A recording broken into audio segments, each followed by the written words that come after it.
이진우의 손에 잡히는 경제.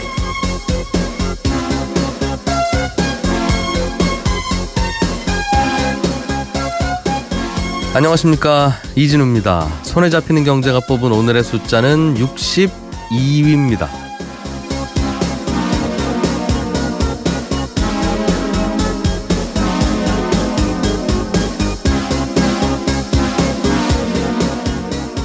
야, 내가 살다 이런 일도 다 보는구나, 이런 반응들이 많습니다.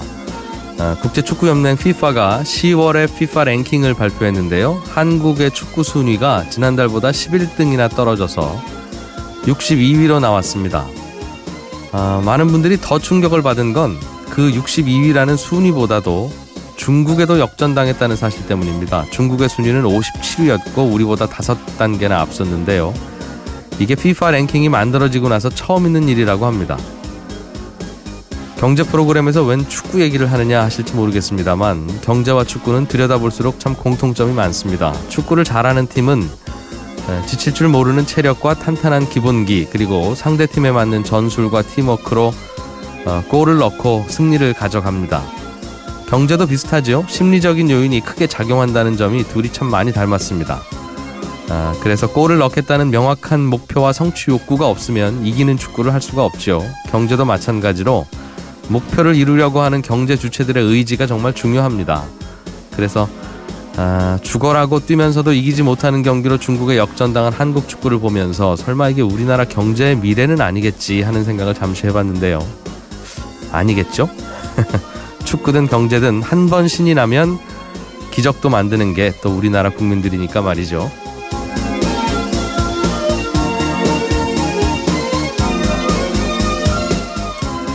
10월 17일 손에 잡히는 경제입니다. 인터넷으로 보는 만화를 흔히 웹툰이라고 하는데요. 오늘은 우리나라 웹툰 시장의 현황은 어떤지, 앞으로 뭘 좀 개선해 나가야 될지, 혹시 해외에 돈 받고 좀 팔 수 있는 방법은 없는지 등등 이런 얘기 좀 전문가와 나눠보겠습니다.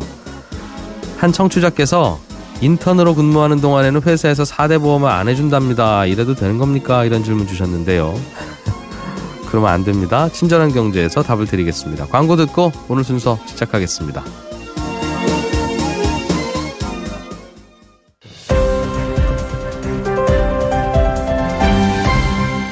이진우의 손에 잡히는 경제. 네, 경제 뉴스 따라잡기부터 해보겠습니다. 한국경제TV 김치현 기자 나오셨습니다. 어서 오십시오. 네, 안녕하세요.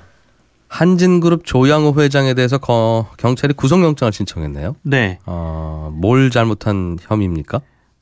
자택 인테리어 공사 비용 70억 원 중에 30억 원 정도를 회사 쪽에 전가했다라는 혐의를 지금 받고 있어요. 그래서 배임 혐의인데요. 2013년 5월부터 2014년 1월까지 이제 조 회장이 평창동에 있는 자택 인테리어 공사를 했는데요. 이때 때마침 대한항공의 인천 영종도에 호텔 공사가 있었어요. 네. 그래서 자신의 집의 인테리어 공사 비용을 그 호텔의 공사 비용으로 전가를 시킨 것이죠. 이 혐의를 지금 받고 있습니다. 70억이 그러니까 이게 자택을 짓는 게 아니라 인테리어만 있는 바꾸는데 자택에 인테리어 비용이 70억이 들었는데 뭐 알겠어요. 그런데 그중에 30억 원을 회사에서 냈다는 것이죠. 회사 돈으로 냈다는 거군요. 이런 혐의를 지금 받고 있고요. 그래서 이제 횡령 배임죄와 관련돼서 이제 구속영장을 신청을 한 것이고, 횡령 배임죄가 이제 해당이 된다라고 하면 특가법상 5억 원 이상 50억 원 미만일 경우에는 3년 이상의 징역을 받을 수가 있거든요. 그러니까 3년 이상의 징역 대상이다, 가능하다 이렇게 볼 수가 있는데, 일단은 이번 문재인 정부 들어서 대기업 총수와 관련된 그 수사가 이게 거의 처음이어서 좀 관심이 좀 모아지고 있고요. 더군다나 조 회장은 이번이 세 번째 법정 행위거든요. 99년도에 이제 항공기 도입 과정에서 리베이트를 한 1,000억 원 정도 받아서 이것을 이제 결국에는 세금을 탈루한 혐의로 구속된 바가 있고요. 2004년도에는 불법 정치자금 제공으로 해서 불구속 기소됐다가 한 2심에서 벌금 3천만 원으로 이제 3천만 원을 받은 사례가 있고요. 그래서 이제 세 번째인데 어쨌든간 이제 조 회장 외에도 이게 이제 중견 인테리어 업체에 대한 그 공사비리 수사를 하다가 이 혐의가 나와서 확대가 된 것인데요. 예. 이 중견 인테리어 업체가 한진그룹 외에도 다른 기업들과 관련된 인테리어 공사도 지금 한 것으로 얘기가 되고 있거든요. 이분들이 재벌집 인테리어 전문 업체라면서요? 예. 그래서 예. 다른 기업들로 좀 수사가 확대되는 것 아니냐라는 얘기도 조금 나오고 있는 상황입니다. 대체로는 회사 돈으로 인테리어 하고 싶겠죠. 재벌 총수들이. 그런데 이건 지금은 경찰이 섬유를 주장하고 있는 것은 회사 돈을 빼돌렸으니 배임 네. 횡령이다 이런 거긴 하지만 가만히 들여다보면 여기 이거 제 돈으로 인테리어 공사한 거예요. 이 네. 조양호 회장의 인테리어 공사비가 내 주머니에서 나간 거라고요. 왜 그러냐면 이게 30억 원어치를 인테리어를 하면 3억 원은 부가세를 내야 되거든요. 예, 예. 그러니까 이 30억 중에는 부가세 3억 원이 포함되어 있는 건데 조양호 회장 개인 돈으로 냈으면 그냥 그 3억 원이 국세청으로 들어가는 거지만 그렇죠. 대한항공이 대신 내주면 그 3억 원을 나중에 환급받거든요. 대한항공은 이건 그 업무에 쓴 비용이니까. 그렇네요. 그 내 돈 3억 원이 나가는 거잖아요. 그죠. 세금에서 나가는 거니까. 그리고 30억 원어치는 비용으로 썼으니까 거기에 따른 또 한 24.2%의 법인세도 대한항공이 안 냈을 거 아니겠습니까? 그렇습니다. 그 회장님이 회사 돈을 예를 들면 1억을 가져가면 반드시 부가세 10%와 24.2%의 법인세 합치면 한 34%는 국민들 돈 가져가다 쓰는 거라고요. 그 3분의 1을 내 돈으로 조양호 회장 집 인테리어를 해줬네. 그러니까 사실 그 굉장히 뭐 인테리어비를 회사에다 전가한 더군다나 우리나라에서 재벌 기업 순위에 드는 기업들이 이 정도를 했다는 것은 굉장히 부끄러운 일이죠. 아직 뭐 혐의를 가지고 수사를 하고 있는 상황이기 때문에 확정된 혐의로 말씀드리긴 좀 그렇지만 굉장히 부끄러워해야 될 일이고 이런 부분에 대해서는 재계나 재벌 총수들도 조금 반성을 해야 될 상황이다라고 봐야 되겠습니다. 예. 그러니까 기업인들이 칭찬받을 일들이 꽤 있는데 네. 가끔씩 이런 문제가 섞여 있으니까 이것 때문에 뭐 칭찬받을 일들이 덮이는 경우도 많다고 봐야 되겠죠. 우리는 잘 구별을 해서 같이 판단을 해야 되겠어요. 주택도시보증공사라고 하는 공기업이 네. 우리들한테 해주는 게 전세금 반환 보증 보험이라고 하는 게 있지요. 있습니다. 이게 이제 세입자가 어느 집에 전세로 들어가는데 이 전세금을 못 받을 것처럼 좀 불안한 집인 경우에 네네. 대출이 좀 많이 끼어 있고 해서 네. 내지는 전세금을 또 나중에 안 돌려주는 집주인이 있지요. 그렇죠. 나중 세입자가 구해져야 이 사람아 전세금을 주지 뭐 이렇게 해서 예, 갈등이 좀 많죠. 예, 그 그럴 경우에는. 때 집주인이 어떻게 나오든 간에 주택도시보증공사에서 내 전세금을 그냥 반환해 주시오라고 하는 보험을 가입하는 경우가 있는데 네네. 이럴 때 집주인의 허락을 가입할 때 받아야 되냐 안 받아도 되냐 하는 문제를 가지고 좀 고민이 되는 모양이군요. 사실은 이제 말씀하신 대로 주택도시보증공사에서 지금 판매를 하고 있는 전세금 반환보증보험은 가입에 그러니까 집주인의 동의를 받지 않아도 된다라고 지금 얘기를 하고 판매를 하고 있어요. 예. 근데 사실상 집주인의 동의가 없으면 가입이 불가능하다라는 주장이 지금 나온 것이고요. 최근에 언론에도 이런 게 보도가 됐었는데요. 이게 내용을 좀 들여다보니 가입과 신청은 사실 전혀 집주인하고 상관이 없습니다. 그러니까 내가 이 보증보험에 가입하고 싶다라고 하면 신청서 네. 작성하고 내면 되는데 예. 그 과정이 하나 걸리는 게 있어요. 이 전세보증 반환금 보증에 가입하면 이 앞서 말씀드린 주택도시보증공사가 보증금 반환 채권 양도 계약이라는 걸 필수적으로 이제 임차인하고 그러니까 집 빌려 쓰는 사람하고 이제 맺어야 되는데 그 세입자가 받을 수 있는 권리인 전세금을 네. 일단은 우리가 당신한테 줄 테니 당신은 이사 가시고 예. 그 권리를 우리가 양도받아서 이제 집주인한테 못 받은 전세금을 우리가 대신 받아줄게요. 주택도시보증공사인 우리가 네. 이 말이죠. 네, 그렇습니다.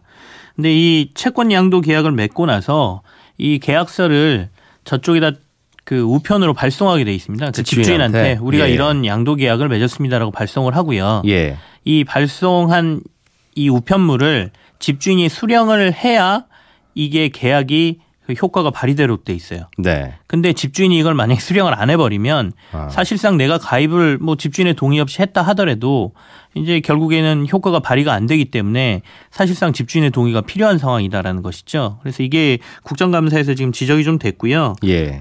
결국에는 그 주택도시보증공사에서 이 부분과 관련돼서 개선점을 좀 찾아보겠다. 네. 이 부분을 좀 해결하겠다라고 얘기를 한 상태거든요. 그래서 어떻게 보면 허위과장 광고에 해당될 수 있다라고도 저는 생각을 하거든요. 그러니까 사람들에게는 이거 다 됩니다라고 얘기했지만 결국에 보면 안 되는 상황이기 때문에 예. 이 부분에 대해서는 이 주택도시보증공사가 결국에는 소비자들을 좀 속여온 게 아니냐라는 비난도 받을 수 있는 상황인 것 같습니다. 집주인 허락 안 받고도 자유롭게 가입하실 수 있는 보험입니다라고 홍보는 하는데 네. 실제로는 집주인이 동의를 해주지 않으면 세입자는 이 보험에 가입 못한다는 뜻입니까? 가입을 해도 효력 발생이 안 된다는 것이죠. 아, 그러면 가입을 해놓고 네. 혹시 나중에 이제 2년 후에 집 나갈 때 집주인이 전세금을 못 돌려주더라도 예. 주택도시보증공사는 그거요. 지난 한 2년 전에 우리가 통지서를 집주인한테 보냈는데 네. 집주인이 수령을 안 하시는 바람에 2년 전에 가입하셨던 그 보험이 무효가 됐습니다. 이렇게 나온다고요? 예, 그럴 수도 있다는 겁니다. 그러면 안 되죠. 예. 그래서 사실상 그러니까 가입이 안 되는 겁니다. 그러니까 이제 주택도시보증공사에서도 네. 이와 관련돼서 이 집주인이 이걸 수령을 안 했습니다. 사실상 효력 발생이 안 되니 가입이 예. 안 됩니다라고 통보를 하고 있는 상황인 거죠.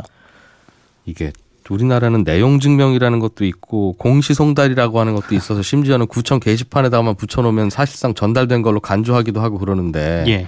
이거는 그런 게 아닌가 봐요. 이 개선이 좀 필요한 상황인 것 같고요. 예. 사실 이 전세금 반환을 받을 수 있는 보험이 한 가지가 더 있어요. 그 서울보증보험에서 판매하고 있는 전세금 반환 최고 양도 계약이라는 게 있는데요. 예. 이게 결국엔 똑같은 상품이거든요. 근데 대신에 이제 보험료가 조금 더 비싸냐, 보증료가 좀 덜 비싸냐 요 차이를 가지고 있는데 이거 같은 경우에는 지금 현재 이제 집주인의 동의를 안 받아도 되는 것으로 돼 있거든요. 그러니까 네. 지금 당장 급하신 분이라면 다른 상품을 좀 알아보시는 게 낫다. 예.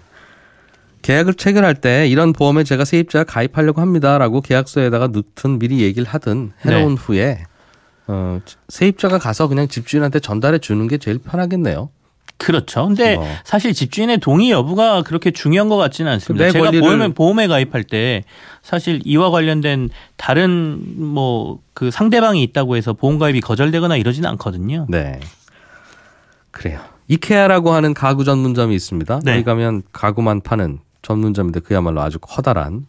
근데 이 이케아는 그동안 우리 대형 마트들이 받는 규제를 안 받았나 봐요. 즉 휴일날 쉬는 이 적용 대상에서 그동안 빠져 있었습니까? 예, 그렇습니다. 그러니까 우리나라 이제 유통산업발전법에 따라서 대형마트를 지금 휴업일을 규제를 하고 있거든요. 근데 유통산업발전법에 보면 규제의 대상이 대형마트로 돼 있습니다. 그래서 업종 분류에 따라서 지금 현재 얘기가 되고 있는 거는 복합 쇼핑몰이라고 하는 것들도 대형마트처럼 규제를 해야 된다는 얘기가 나오고 있잖아요. 예. 근데 복합 쇼핑몰을 규제한다 하더라도 지금 말씀하신 이케아 같은 경우에는 해당이 안 된다라는 지적이 계속해서 나왔어요. 복합도 아니니까. 예. 이케아는 지금 가구 전문점으로 분류가 돼 있거든요. 예. 근데 사실상 다녀오신 분들 보시면 알겠지만 그 안에서 가구만 파는 건 아니에요. 온갖 생활용품을 다 팔고 있거든요. 그러니까 결국에는 여기도 거의 복합 쇼핑몰과 비슷하고 대형마트와 비슷한데 이제 규제의 어떤 업종별로 분류를 하다 보니 이게 거기에서 규제 사각지대에 빠져 있다라는 얘기가 되겠고요. 굳이 만약에 이렇게 규제가 많아지는 건 좋은 건 아니지만 규제를 할 거라면 동등하게 하는 게 맞지 않겠느냐. 우리나라 예. 기업들은 기업들은 다 의무 휴업이나 이런 것들의 규제를 받는데 글로벌 기업인 이케아는 우리나라에 들어와서 도리어 더 사세를 확장하고 있으니 규제를 해야 된다라는 주장이 제기가 됐고요. 어제 이제 이것도 국감에서 나온 얘기인데요. 중소벤처기업부 쪽에서 지금 그렇다면 복합 쇼핑몰과 관련된 규제를 얘기를 하고 있는데 이 안에 글로벌 가구업체인 이케아까지 포함을 해서 검토를 하겠다는 얘기가 지금 나온 것입니다. 예. 일단 복합 쇼핑몰, 대형마트만 일단 의무 휴업일로 법에다 적어놨더니 우리는 대형마트는 아니에요 하면서 별도의 새로운 형태가 업태가 나온다는 뜻이네요. 그렇죠. 이러면 이건 의무 휴업일 하느냐 마느냐는 굉장히 뜨거운 논란거리입니다만 법을 만들 때 애초부터 몇 평 이상, 몇 제곱미터 이상의 대형 매장의 경우에는 적용받도록 하는 법으로 만들어야지 이게 항상 법에다가 대형 마트라고 적어 놓으면 이건 업태는 얼마든지 바꿀 수 있는 거 아니겠습니까? 그래서 지금 그런 얘기가 좀 나오고 있습니다. 그래서 이 규모로 본다거나 아니면 이제 그렇게 해당되는 기업들 같은 경우에는 아예 상권 범위도 제한을 해서요. 도심에 하지 못하고 좀 멀리 빠지게 하는 규제 이런 예. 것들도 같이 도입해야 된다는 얘기가 동시에 나오고 있는 상황입니다. 결국은 소비자들이 이게 편하니까 이쪽으로 가고 이러니까 이제 쏠림 현상은 있는 건데 강제로 여기 가라고 한 건 아니었습니다만 네네. 또 전통시장 업종들 살리려면 방법은 다른 방법은 없고 참 고민거리네요. 매번 논란은 하면서도 항상 말끔하지가 않습니다. 이런 소식 듣고 나면 깔끔하지가 않아요. 시장 논리로 보면 또 안 맞는 부분도 있고요. 예. 가상화폐에 대한 관심들이 요즘 무척 높아졌어요. 네. 얼마 전에도 저 지인들끼리도 만났는데 배운 만큼 배운 분들이기도 합니다만 다들 이거 투자 한번 해볼까 이런 얘기를 할 만큼 이젠 참 많이 번졌구나라는 생각이 들어요. 투자 사기 사건도 있었다면서요? 이게 국내에서만 발생한 게 아니고요. 글로벌 이 가상화폐 투자 사기 사건이 이번에 일어났는데요. 내용을 들여보면 영화에서나 볼 것 같은 내용입니다. 인터넷과 뭐 SNS부터 시작해서 다양한 방법을 이제 이용을 해서 사기를 쳤는데 컨트롤 파이낸스라는 회사가 영국 맨체스터에 가상화폐인 비트코인 투자 회사를 설립을 한 9월쯤에 하고요. 네. 하루에 투자금의 1에서 1.5% 수익금을 주겠다 이렇게 해서 투자자들을 모집을 했습니다. 비트코인 펀드네요, 그러니까. 예, 우리는 비트코인에 투자를 하고 매일매일 투자금을 한 1% 정도를 주겠다라고 이제 투자자들을 모집을 한 것이죠. 예. 근데 투자 모집 방식이 전통적인 저겁니다. 폰지 사기라고 그래서요. 다단계. 그러니까 이 사람이 이 사람을 끌어오고 이 사람이 이 사람을 끌어오면 끌어온 사람에게 돈을 좀 지급하는 형태로 이제 투자자를 모집을 했는데 우리나라에도 이게 올해 4월에 진출해서 7월부터 본격적으로 투자자를 모집을 했는데 한 200여 명의 이제 모집원을 동원을 했고요. 예. 2천여 명이 투자를 해서 지금 700억 원 가량을 손해를 본 거 사기를 당한 것으로 지금 나오거든요. 예. 그래서 처음에는 전통적인 사기 수법입니다. 투자 금액의 1에서 1.5%가 매일매일 지급이 되다가 이게 한 달 정도 지난 다음부터 돈이 지급되지 않기 시작했고 한 달 보름쯤 지난 다음에 아예 사이트가 폐쇄되고 대표나 이런 사람들은 다 도망간 현재 상태이기 때문에 투자자들이 모여서 소송을 제기하는 등의 준비를 좀 하고 있는 상황이죠. 항상 사기를 보면 처음에는 꾸준히 잘 줘요. 네. 한국경제TV 김치현 기자였습니다. 고맙습니다. 네, 감사합니다. 알아야 될 것들 많이 안내를 해주고 눈높이에 딱 맞는 만인의 경제 과외 선생님. 다음 순서는 친절한 경제입니다. 네, 오늘의 청취자 문미정 씨 질문입니다. 취업을 하시려고 어디 회사 가서 면접을 봤는데 조건이 인턴으로 3개월을 근무한 후에 정식으로 취업이 결정되는 그 여부가 결정되는 조건이고 인턴 기간 동안에는 4대 보험에 가입이 안 된다. 그리고 연차도 없습니다. 그러니까 연차가 없는 회사라고 하던데 이게 불법입니까? 아니면 이래도 되는 겁니까? 이런 질문 주셨어요. 이게 결론부터 말씀드리면 둘 다 불법인 건데 그래도 이런 회사에 취업을 해야 하는 입장이라면 당사자가 직접 고발을 할 수밖에 없는 구조적인 문제 때문에 이게 참 고발을 하면 취업을 못하고 고민이 되시는 상황입니다. 우리나라 근로기준법은 1인 기업일 경우에는 자기가 사장이자 직원이니까 그때는 4대 보험 가입을 안 해도 됩니다. 그런데 사장님 말고 추가로 직원을 단 한 명이라도 채용하고 그 직원이 한 달 이상 일하면서 한 달에 60시간 이상 일하는 직원이라면 그 직원의 신분이 인턴이든 뭐 아르바이트든 뭐라고 부르든 관계없이 한 달에 60시간 이상 일하면 무조건 4대 보험에 가입을 해야 됩니다. 뭐 예를 들어서 예외는 있긴 합니다. 창고 정리하는 일은 매번 있는 일은 아니잖아요. 그래서 한 달 미만으로 짧게 며칠 나오고 다시는 안 나올 직원이라든가 회사에 가끔 일이 있어서 나오기는 하는데 매일 나오는 건 아니고 이제 불규칙하게 특별한 일이 있을 때만 필요할 때만 나오는 그런 근로자의 경우에는 건강보험이나 국민연금을 안 내도 되는 예외가 있는데 그 밖의 경우에 한 달 이상 매일 그 회사로 출근하는 모든 직원은 한 달에 60시간 이상 일하면 계약직이든 인턴이든 뭐든 4대 보험에 다 가입을 해야 됩니다. 아르바이트하는 대학생도 한 달에 60시간 이상을 일을 하는 곳에서는 4대 보험에 가입을 해야 됩니다. 이제 많은 분들 다 알고 계시죠? 그러니까 4대 보험에 가입은 안 해주는데 3개월 동안 인턴으로 일하라라는 거라면 3개월 인턴 조건 이게 문제가 아니라 4대 보험 안 해준다는 게 문제입니다. 연차 휴가 없는 것도 불법입니까? 이건데 질문은 연차 휴가도 당연히 줘야 되는 거죠. 다만 이게 편법으로 안 주는 회사들이 있긴 합니다. 연차 휴가라고 하는 건 1년을 일한 근로자는 1년에 15일을 꼭 주게 돼 있고 그건 근로자가 나는 연차 휴가 없이 열심히 일하겠습니다라고 사인을 아무리 많이 했어도 이건 꼭 줘야 되는 건데요.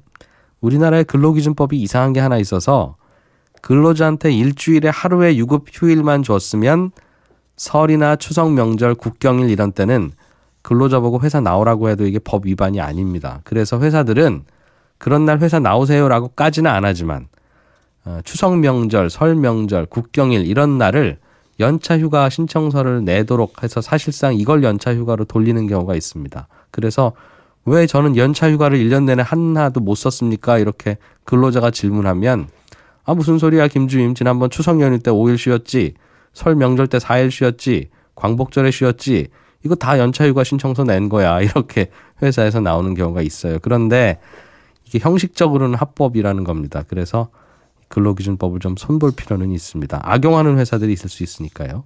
친절한 경제였습니다. 손에 잡히는 경제.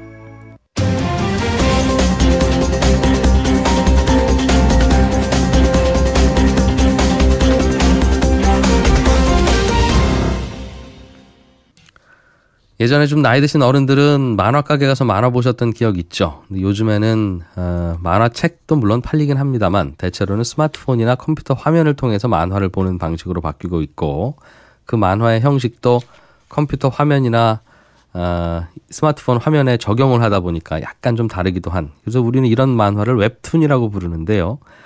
우리나라 웹툰 산업을 좀 더 키우고 싶다, 해외 진출도 해보려면 어떤 고민을 좀 해야 되는가, 오늘 이 얘기 좀 들어보려고 합니다. 한국영상대학교 만화 콘텐츠과의 박석환 교수를 전화로 연결했습니다. 안녕하십니까? 안녕하세요. 예. 박석환입니다. 박 교수님, 이 웹툰이라는 게 그냥 인터넷이나 스마트폰으로 보는 만화, 이렇게 이해하면 특별히 다른 건 없는 거죠? 네네. 웹 카툰의 준말인데요. 통상 이제 인터넷망을 통해서 디지털 기기로 열람할 수 있는 만화의 형식을 취한 콘텐츠를 웹툰이라고 합니다. 예. 네. 그런데 이게 제가 어디 통계를 얼핏 보니까 예. 자기 나라 작가가 자기 나라 만화를 그려서 인터넷으로 웹툰이라는 형식으로 만들어서 보는 나라가 그리 많지 않다고 들었습니다. 네네네. 웹툰은 한국이 원산지나 다름없죠. 한국에서 처음 시작됐던 창작 형식입니다. 이제 이웃한 일본이나 미국의 디지털 코믹이나 디지털 망가라는 이름으로 예. 디지털화된 만화의 형식이 있긴 한데, 한국과는 좀 다르게 표현됩니다. 일본이나 미국 같은 경우는 책의 형식에 기반해서 디지털화된 것이고요. 네. 저희 한국이 만들어낸 웹툰이라는 형식은 스크롤 마우스나 이렇게 터치나 스와이프라고 하죠. 이렇게 스마트폰에 손으로 문지르는 행위, 네. 이런 것들을 통해서 볼 수 있도록 만들어져서 저희 이제 전문가들끼리는 일반 출판 만화의 형식을 Z자 형식의 만화 이렇게 하고요. 이 웹툰 형식은 T자 형식의 만화라고 이야기하기도 합니다. 애초부터 그래서 스마트폰 화면으로 독자들이 보겠구나라고 생각하고 거기에 맞춰서 네네, 제작한 그렇습니다. 만화는 사실상 우리나라가 원조 이거 다른 나라에서는 아직 시작도 안 했다 이 말입니까? 시작을 일부 하긴 했습니다만 예. 이러한 형식을 제안한 곳이 한국이다라고 보시면 되겠습니다. 그렇군요. 한국에서는 그래서 웹툰 시장이 꽤 커져 있는 것으로 알려져 있고 인터넷 포털에서도 독자들이 유료로 결제하는 몇 안 되는 콘텐츠 중에 하나로도 알려져 있는데 네네네. 이거를 수출을 좀 해보고 싶다는 이야기들이 업계에 있는 모양입니다. 네네네. 생각해보면 우리나라 웹툰에서 대사 나오는 부분을 영어로 번역하면 미국인들도 와서 보면 재밌을 것 같고 돈도 낼 것 같다는 단순한 생각은 드는데 네네네. 그건 아닌가 보죠? 그게 그렇게는 잘 안 되고 있어요? 아무래도 이제 자국 내에서 해외로 서비스하는 거랑 그 현지 기업, 외국 현지 기업에서 현지 언어로 서비스하는 것에 파급도가 다르기 때문에 예. 대체로 해외 현지 기업이 한국의 생산 기업한테 컨텐츠를 구매해서 유통하는 형식을 취하고 있습니다. 그러면 일단 웹툰의 작품 하나를 어느 나라 어떤 기업이 사가서 그거를 자기 나라 말로 번역하는 작업을 해서 자기 나라 소비자들한테 우리나라에서 파는 거하고 비슷하게 이런저런 방식으로 팔아야 되는 거네요. 네네, 그렇죠. 우리나라 한국 드라마가 다른 나라 수출되는 과정하고 비슷하네요. 네네, 그렇습니다. 반면에 이제 최근 몇몇 대표 기업들의 경우는 해외에 자회사를 설립해서 직접 서비스를 하거나 한국 내에서 다국어 서비스를 하는 사례도 있습니다. 예. 실제로 네. 그럼 우리나라 웹툰이 그렇게 해서 다른 나라 국민들에게 읽혀지고 보여지고 네, 돈도 네. 버는 그런 사례들이 좀 있습니까?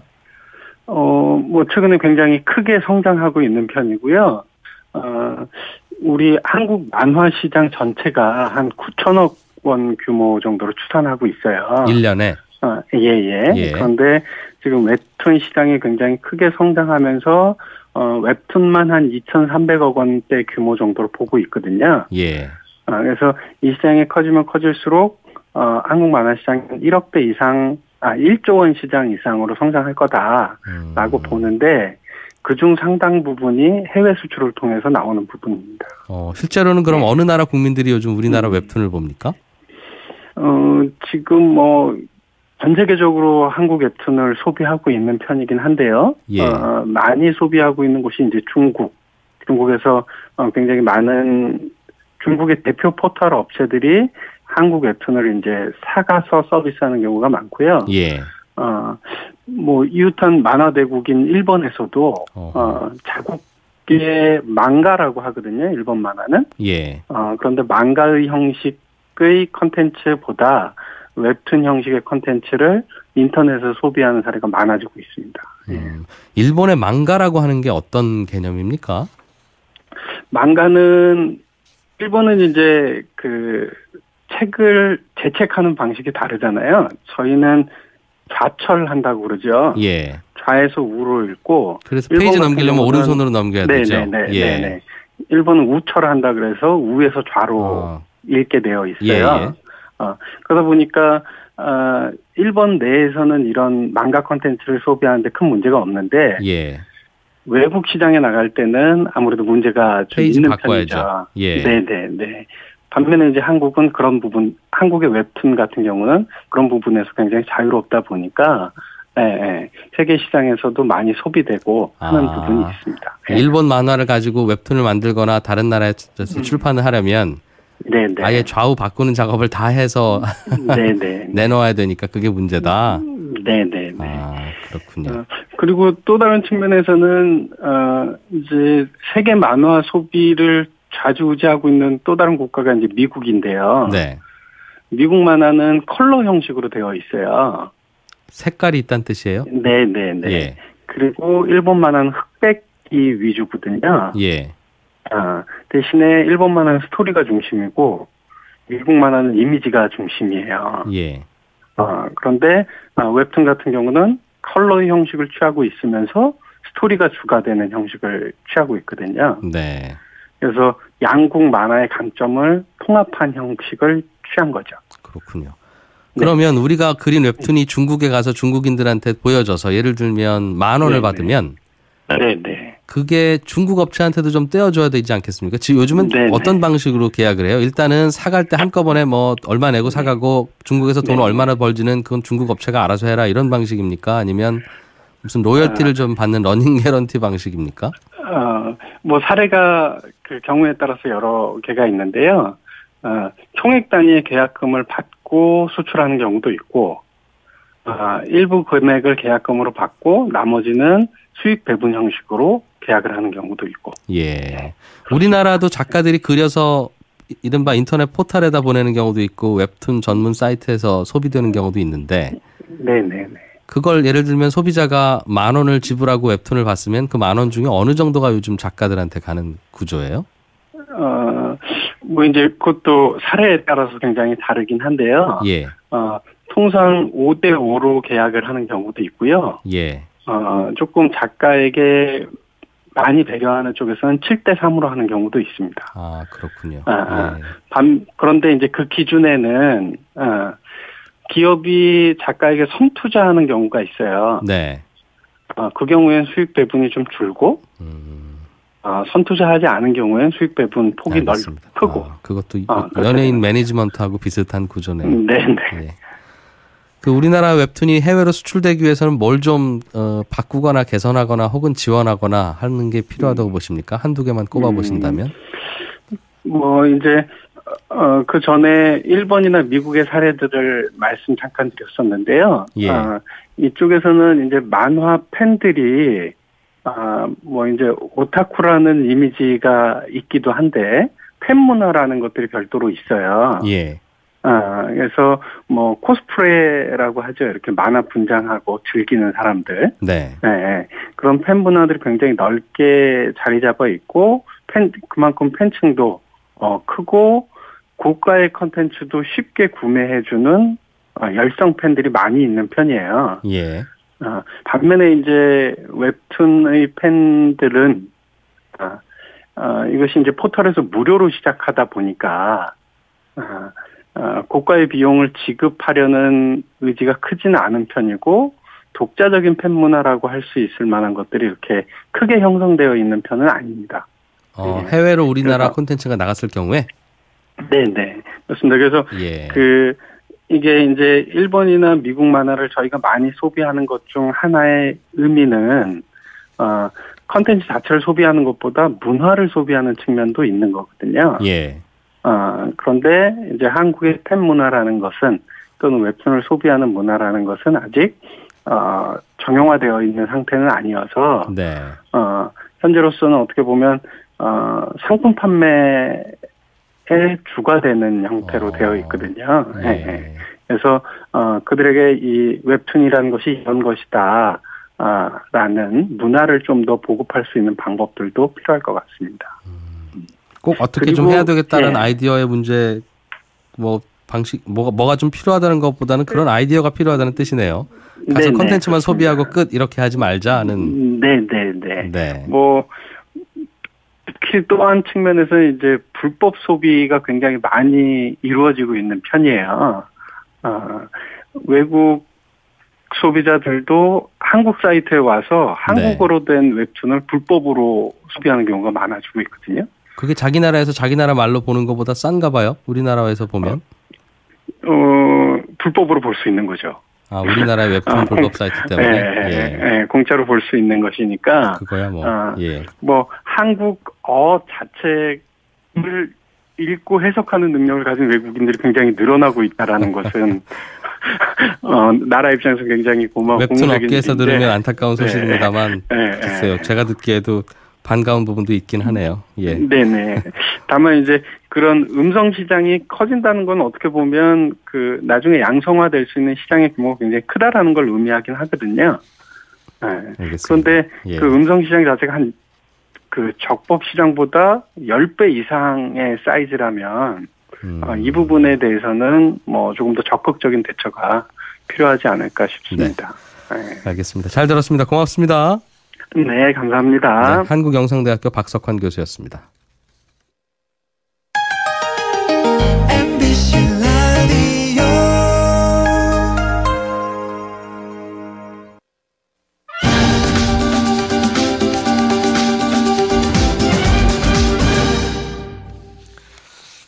예, 해외에서 나오는 경제 매거진들 중에 우리가 체크해봐야 될 기사들 한두 가지 뽑아서 정리해보는 외신 인사이트 시간입니다. 한양대학교 국제학부 이정우 교수 오늘도 나오셨어요. 어서 오십시오. 네, 안녕하십니까.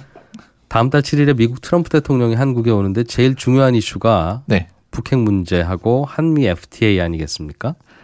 이 한미 FTA는 우리가 대개는 우리나라 언론이 쓰는 기사들만 주로 보다 보니 네네.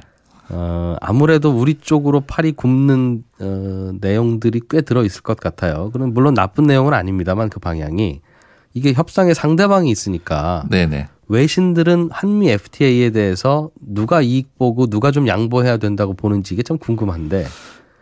네, 블룸버그가 원래 이제 시사성이 있게 그냥 시간 단위로 또 분 단위로 뉴스를 하는 통신사 같은 역할을 하는데 사설을 쓰는 경우는 참 드뭅니다. 간혹 있더군요. 네네. 근데 이 블룸버그가 10월 16일자, 네, 어제 날짜인데요. 사설을 썼습니다. 제목이 한국과 자유무역은 성과를 이루고 있다. 이렇게 하고 있고 다음 달 방문하는 그 트럼프 대통령의 회담 주제 중에서 이제 북핵 이슈와 더불어서 가장 중요한데 네. 실질적으로 이제 그 한국과 미국의 FTA를 이제 코리아 US라 그래요. 코러스 FTA라고 그러지 않습니까? 네. 네, 합창 뭐 이렇게 되는데 2012년부터 이제 한 이래로 굉장히 그 교육이 확대가 됐고 관세도 크게 줄어서 이 부분이 이제 최근에 들어서 가장 중요한 동맹 우리가 북핵 위험으로 해서 전략적인 동맹 관계가 좀 더 강화되고 있다. 예. 긍정적으로 보고 있고요. 실제로 이제 예를 들었는데 코러스는 그 트럼프의 명시된 목표 중에서 이제 예를 들어 가지고 수출 같은 경우는 미국산 제품이 한국으로 수출이 4% 증가해서 360억 달러를 기록했고 한미 FTA 덕분에 미국도 덕본 게 있다 이 말이네요. 네네. 예. 이제 미국이 이제 수출이 이렇게 360억 달러가 늘었고 그리고 지적재산권도 보호가 됐고 네. 규제도 많이 없어졌고 그리고 이제 전반적으로 미국 수출업체들이 한국 시장에 접근하는 게 쉬워졌다. 이렇게 이제 잘 긍정적으로 표현을 하고 있습니다. 예. 그 말은 지금까지 트럼프 대통령이 한미 FTA로 미국이 일방적으로 피해를 많이 보고 있다고 주장했던 거와는 다소 한국 편을 좀 들어줬네요. 근데 이제 이 논조를 보면은 예. 처음에 도널드 트럼프 대통령이 한미 FTA를 폐지하겠다고 위협했는데 그거는 실제로 내용이 없는 그런 뭐 약간의 블러핑이었다 이런 쪽으로 쓰고 있습니다. 예. 실제로 이제 여러 가지 기록을 보면은 미국이 덕본 게 많다 그렇게 돼 있고 그리고 이제 그 또 자동차 부분에 대해서 보면은 미국 자동차 수입에 관세를 철폐했기 때문에 지금 한국은 이제 미국 수출할 때 관세를 안 내거든요. 네. 일본하고 유럽은 2.5%를 내고 있습니다. 예. 그래서 2011년부터 16년까지 미국 수출이 한국이 280%가 증가를 했습니다. 네. 그런데 이제 한국은 여전히 좀 불합리한 규제를 가지고 있다 이렇게 돼 있는데 실제로 보면은 금액으로 볼 때 우리나라가 미국의 자동차를 170억 불을 수출을 했는데 네. 그 10분의 1은 17억 불만 수입을 했어요. 미국산 자동차가 우리나라로 오는 건 우리가 수출하는 물량의 한 10분의 1 정도. 네, 근데 이제 그게 규제 때문이 아니라 뭐 자동차도 크고 연비도 안 좋고 디자인도 안 좋아서 그런 건데. 그렇기도 하고 양쪽에 또 소득 격차도 있으니까. 그렇습니다. 우리가 뭐 미국산 자동차 싫고 미워서 안 사는 게 아니니까요. 예. 그래서 이제 그런 부분에 대해서 이제 그 트럼프가 주장하는 끔찍한 협상에 이제 좀 자동차 부분이 좀 추가될 수도 있다. 네, 이렇게 돼 있고요. 그런데 지금 이 자동차는 서로 어차피 관세 없이 주고받으면 우리가 미국산 자동차한테 뭘 더 해줄 수 있는 방법도 없지 않습니까? 지금 현재 이제 자동차, 철강 이런 부분들은 사실은 WTO 안에 있기 때문에 예. 한 나라하고 하는 게 아니라 다자간 협상입니다. 그래서 한국한테 예를 들어 철강에 대해서 지금 관세를 매기겠다. 그럼 한국만 딱 집어서 할 수 있는 게 아니라 WTO 전체 회원국하고 이제 싸워줘야 되기 때문에 물론 뭐 크게 그 영향이 없는 것 같고 예. 다만 이제 이렇게 하는 경우가 동쪽을 치고 서쪽을 얻는다 이런 것처럼 실제로는 농업 이런 부분에서 좀 다른 부분에서 이제 실효를 얻으려고 하고 있다 이렇게 사설이 쓰고 있습니다. 그러니까 미국산 농산물을 우리나라에 좀 더 팔기 위해서 그렇습니다. 농업은 우리가 아직 관세 철폐가 안 돼 있죠. 농업은 쌀은 뭐 당연히 말도 못 꺼내고 뺐고 전체 한국에서 들어오는 미국 농업 상품에 대해서 513% 관세를 아직 하고 있습니다. 미국산 농산물이 우리나라 들어오려면 네네. 관세가 여전히 그렇게 무겁다. 네, 굉장히 높기 때문에 예. 당연히 이제 그 미국 농업 수출이 거래가 시작된 이래로 11% 감소를 했습니다. 그리고 우리나라가 이제 농부들에게 돈도 많이 주고 보조금도 줘서 미국산 그 생명공학 제품 여기서 이제 우리가 농업 제품을 이제 그 생명공학으로 만든 그런 제품들이 못 들어오고 있다. 뭐 이렇게 이제 비난을 하고 있습니다. 이 부분 입장에서는 미국이 좀 아쉬운 게 있겠네요. 관세만 좀 낮추면 미국산 농산물을 한국 시장에 좀 더 많이 팔 수 있을 텐데. 그렇습니다. 이거는 원래 FTA 협상할 때 우리가 이 부분은 좀 미국이 양보해라. 우리가 다 열 수는 없다. 이렇게 조건을 단 거긴 합니다만 지금에 와서는 여전히 아쉽고 좀 열어줬으면 좋겠고 이런 생각은 하겠네요. 네. 그래서 이제 그 자동차라든가 철강 이런 부분들에 대해서는 숫자가 명확하니까 됐지만은 그거를 말하는 게 이제 당장에 고치겠다는 뜻보다는 거기서 이야기를 하고 다른 쪽 농업이라든가 디지털 협상이라든가 지적재산권이라든가 이런 부분에서 이제 좀 협상을 강화하겠다. 특히 이제 그 미국의 이제 IT 기업들이 한국에 들어올 때 영업이 어렵죠. 지도 데이터 달라고 한참 구글이 구글하고 싸우다가 결국은 안 줬죠. 네, 예. 그런 거에 대해서 이제 여러 가지로 이제 좀 강한 압박이 들어올 것 같습니다. 그렇군요. 결국은 우리가 그동안 문을 안 열었던 농업과 지적재산 부분 이 FTA 재협상의 관건이 될 거다. 블룸버그도 사설을 그렇게 쓰고 있었네요. 알겠습니다. 네네네. 잘 들었습니다. 예, 한양대학교 이정호 교수였습니다. 네, 손에 잡힌 경제 오늘은 여기까지고요. 저는 내일 오전 11시 10분에 또 오겠습니다. 이진우였습니다. 고맙습니다.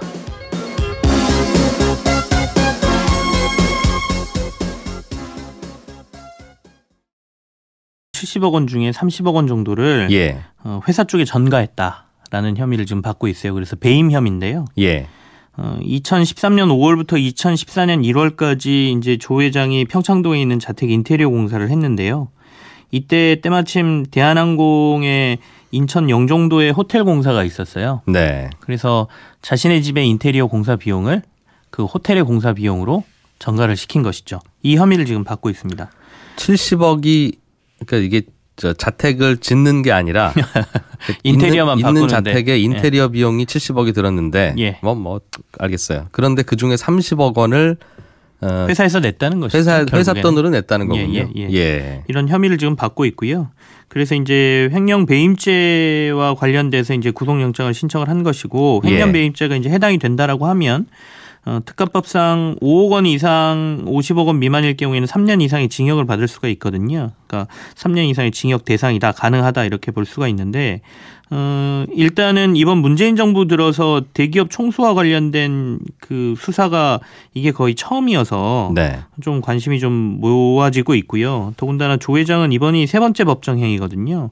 99년도에 이제 항공기 도입 과정에서 리베이트를 한 1,000억 원 정도 받아서 이것을 이제 결국에는 세금을 탈루한 혐의로 구속된 바가 있고요. 네. 2004년도에는 불법 정치자금 제공으로 해서 불구속 기소됐다가 한 2심에서 벌금 3천만 원으로 이제 3천만 원을 받은 사례가 있고요. 그래서 이제 세 번째인데 어쨌든 간 이제 조 회장 외에도 이게 이제 중견 인테리어 업체에 대한 그 공사비리 수사를 하다가 이 혐의가 나와서 확대가 된 것인데요. 예. 이 중견 인테리어 업체가 한진그룹 외에도 다른 기업들과 관련된 인테리어 공사도 지금 한 것으로 얘기가 되고 있거든요. 이분들이 재벌집 인테리어 전문 업체라면서요? 예. 그래서 다른 기업들로 좀 수사가 확대되는 것 아니냐라는 얘기도 조금 나오고 있는 상황입니다.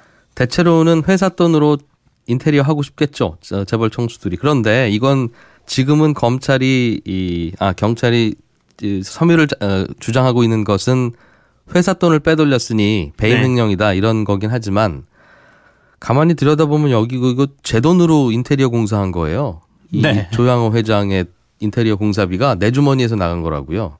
왜 그러냐면 이게 30억 원어치를 인테리어를 하면 3억 원은 부가세를 내야 되거든요. 예. 그러니까 이 30억 중에는 부가세 3억 원이 포함되어 있는 건데 조양호 회장 개인 돈으로 냈으면 그냥 그 3억 원이 국세청으로 들어가는 거지만 그렇죠. 대한항공이 대신 내주면 그 3억 원을 나중에 환급받거든요. 대한항공은 이건 그 업무에 쓴 비용이니까. 그렇네요. 그 내 돈 3억 원이 나가는 거잖아요. 그죠. 세금에서 나가는 거니까. 그리고 30억 원어치는 비용으로 썼으니까 거기에 따른 또 한 24.2%의 법인세도 대한항공이 안 냈을 거 아니겠습니까? 그렇습니다. 그 회장님이 회사 돈을 예를 들면 1억을 가져가면 반드시 부가세 10%와 24.2%의 법인세 합치면 한 34%는 국민들 돈 가져가다 쓰는 거라고요. 그 3분의 1을 내 돈으로 조양호 회장 집 인테리어를 해줬네. 그러니까 사실 그 굉장히 뭐 인테리어비를 회사에다 전가한 더군다나 우리나라에서 재벌 기업 순위에 드는 기업들이 이 정도를 했다는 것은 굉장히 부끄러운 일이죠. 아직 뭐 혐의를 가지고 수사를 하고 있는 상황이기 때문에 확정된 혐의로 말씀드리긴 좀 그렇지만 굉장히 부끄러워해야 될 일이고 이런 부분에 대해서는 재계나 재벌 총수들도 조금 반성을 해야 될 상황이다라고 봐야 되겠습니다. 예. 그러니까 기업인들이 칭찬받을 일들이 꽤 있는데 가끔씩 이런 문제가 섞여 있으니까 이것 때문에 뭐 칭찬받을 일들이 덮이는 경우도 많다고 봐야 되겠죠. 그러니까 우리는 잘 구별을 해서 가치 판단을 해야 되겠어요. 주택도시보증공사라고 하는 공기업이 우리들한테 해주는 게 전세금 반환 보증보험이라고 하는 게 있죠. 있습니다. 이게 이제 세입자가 어느 집에 전세로 들어가는데 이 전세금을 못 받을 것처럼 좀 불안한 집인 경우에 대출이 좀 많이 끼어 있고 해서 내지는 전세금을 또 나중에 안 돌려주는 집주인이 있지요. 그렇죠. 나중 세입자가 구해져야 이 사람아 전세금을 주지 뭐 이렇게 해서 갈등이 좀 많죠. 그 그럴 때 집주인이 어떻게 나오든 간에 주택도시보증공사에서 내 전세금을 그냥 반환해 주시오라고 하는 보험을 가입하는 경우가 있는데 이럴 때 집주인의 허락을 가입할 때 받아야 되냐 안 받아도 되냐 하는 문제를 가지고 좀 고민이 되는 모양이군요. 사실은 이제 말씀하신 대로 주택도시보증공사에서 지금 판매를 하고 있는 전세금 반환보증보험은 가입에 그러니까 집주인의 동의를 받지 않아도 된다라고 지금 얘기를 하고 판매를 하고 있어요. 예. 근데 사실상 집주인의 동의가 없으면 가입이 불가능하다라는 주장이 지금 나온 것이고요. 최근에 언론에도 이런 게 보도가 됐었는데요. 이게 내용을 좀 들여다보니 가입과 신청은 사실 전혀 집주인하고 상관이 없습니다. 그러니까 내가 이 보증보험에 가입하고 싶다라고 하면 신청서 네. 작성하고 내면 되는데 예. 그 과정이 하나 걸리는 게 있어요. 이 전세보증 반환금 보증에 가입하면 이 앞서 말씀드린 주택도시보증공사가 보증금 반환 채권 양도 계약이라는 걸 필수적으로 이제 임차인하고, 그러니까 집 빌려 쓰는 사람하고 이제 맺어야 되는데, 그 세입자가 받을 수 있는 권리인 전세금을 네. 일단은 우리가 당신한테 줄 테니 당신은 이사 가시고, 예. 그 권리를 우리가 양도받아서 이제 집주인한테 못 받은 전세금을 우리가 대신 받아줄게요. 주택도시보증공사인 우리가. 네. 이 말이죠. 네, 그렇습니다. 근데 이 채권 양도 계약을 맺고 나서 이 계약서를 저쪽에다 그 우편으로 발송하게 돼 있습니다. 그 집주인한테 우리가 예. 이런 양도 계약을 맺었습니다라고 발송을 하고요. 예. 이 발송한 이 우편물을 집주인이 수령을 해야 이게 계약이 그 효과가 발휘되도록 돼 있어요. 네. 근데 집주인이 이걸 만약에 수령을 안 해버리면 사실상 내가 가입을 뭐 집주인의 동의 없이 했다 하더라도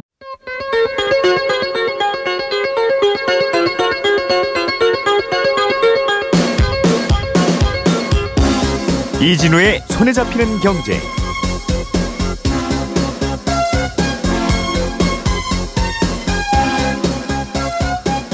안녕하십니까, 이진우입니다. 손에 잡히는 경제가 뽑은 오늘의 숫자는 62위입니다.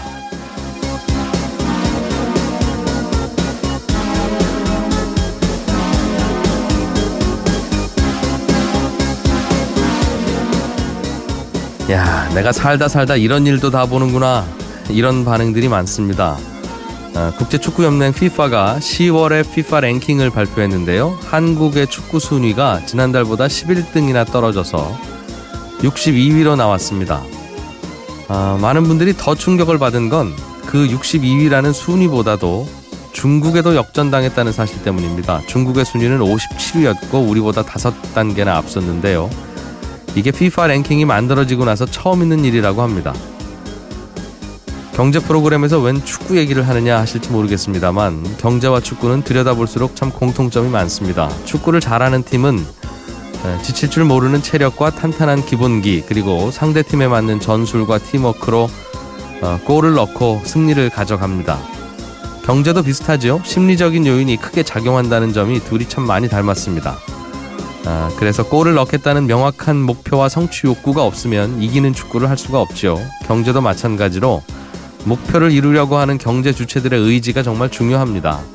그래서 죽어라고 뛰면서도 이기지 못하는 경기로 중국에 역전당한 한국 축구를 보면서 설마 이게 우리나라 경제의 미래는 아니겠지 하는 생각을 잠시 해봤는데요. 아니겠죠? 축구든 경제든 한 번 신이 나면 기적도 만드는 게 또 우리나라 국민들이니까 말이죠.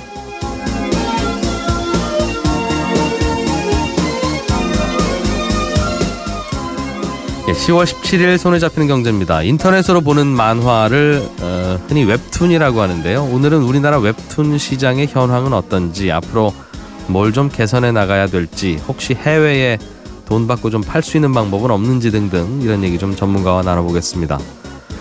한 청취자께서 인턴으로 근무하는 동안에는 회사에서 4대 보험을 안 해준답니다. 이래도 되는 겁니까? 이런 질문 주셨는데요. 그러면 안 됩니다. 친절한 경제에서 답을 드리겠습니다. 광고 듣고 오늘 순서 시작하겠습니다.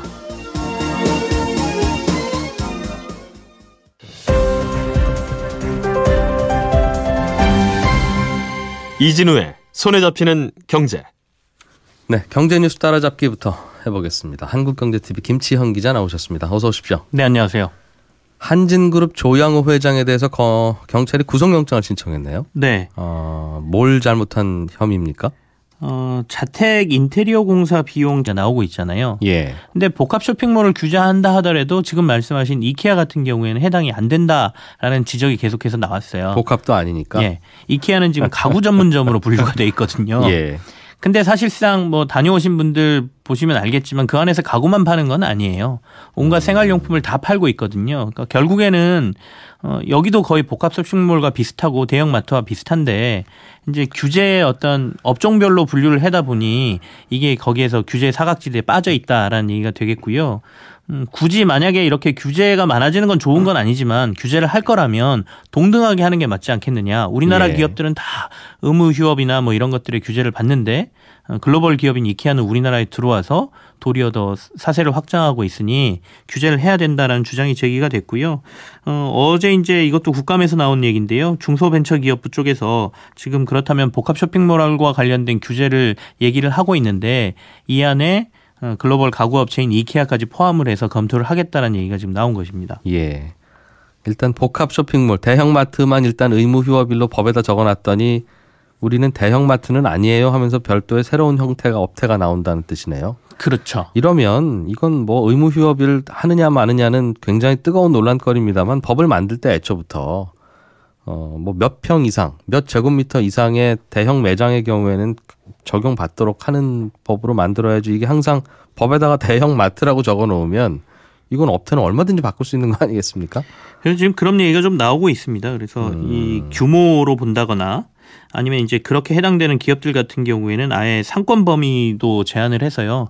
도심에 하지 못하고 좀 멀리 빠지게 하는 뭐 규제 이런 것들도 같이 도입해야 된다는 얘기가 동시에 나오고 있는 상황입니다. 결국은 소비자들이 이게 편하니까 이쪽으로 가고 이러니까 이제 쏠림 현상은 있는 건데 강제로 여기 가라고 한 건 아니었습니다만. 네네. 또 전통시장 업종들 살리려면 방법은 다른 방법은 없고 참 고민거리네요. 매번 논란은 하면서도 항상 말끔하지가 않습니다. 이런 소식 듣고 나면 깔끔하지가 않아요. 시장 논리로 보면 또 안 맞는 부분도 있고요. 예. 가상화폐에 대한 관심들이 요즘 무척 높아졌어요. 네. 얼마 전에도 저 지인들끼리도 만났는데 배운 만큼 배운 분들이기도 합니다만 다들 이거 투자 한번 해볼까 이런 얘기를 할 만큼 이젠 참 많이 번졌구나라는 생각이 들어요. 투자 사기 사건도 있었다면서요?